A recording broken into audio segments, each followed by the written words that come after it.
বলি, এখানে যেটা হইতে পারে ইরানের উপর আরো বেশ কিছু নিষেধাজ্ঞা আরোপ করতে পারে। কেন? ধরেন যে থাকে না ইরানের বাড়ির গাড়া তো এটা, এখন ইরানের বাড়ির গাড়া দিয়ে আপনি যাচ্ছেন, যেগুলো ইরান এটারে হাত দিল, তো ইরানও তো সারা পৃথিবীর সাথে যে ব্যবসা বাণিজ্য করে, আমেরিকার অনেক কৃতদাস কান্ট্রি আছে না, লাইক আরবরা, রাগ হইয়েন না, আরবরা অনেকে রাগ হন, কিন্তু ভাই বাহারাইন আপনি দেখেন এগুলোকে কিনা ফেলছে। তো এরা করতেছে কি, আমেরিকা যেটা বলবে ইয়েস বস বইলা তাৎক্ষণিকভাবে বাস্তবায়ন করবে। মধ্যপ্রাচ্য থেকে ইরানের উপর একটা চাপ তৈরি করার চেষ্টা করতে পারে যে ভাই তেলের জাহাজ তো আমাদের গুলো বন্ধ, তোমার ওর সাথে শত্রুতা, তো এখান থেকে ইরান স্পেসিফিক কারো জাহাজ বন্ধ করতে পারবে না যদি সিদ্ধান্ত নিতে হয় এই রাস্তাটা।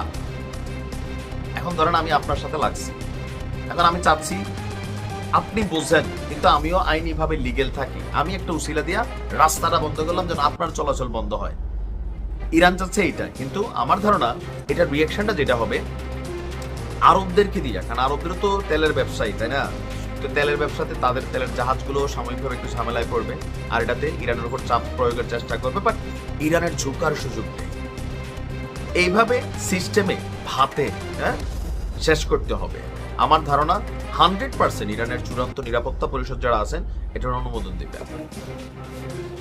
ইরানের উচিত এই সিদ্ধান্তটা নেওয়া, প্রয়োজনে আরব যারা আছে নামমাত্র বন্ধু, শত্রুর চেয়েও খারাপ, এদের সাথে সম্পর্ক খারাপ হলে হবে, আর বাকিটা আল্লাহ ভরসা।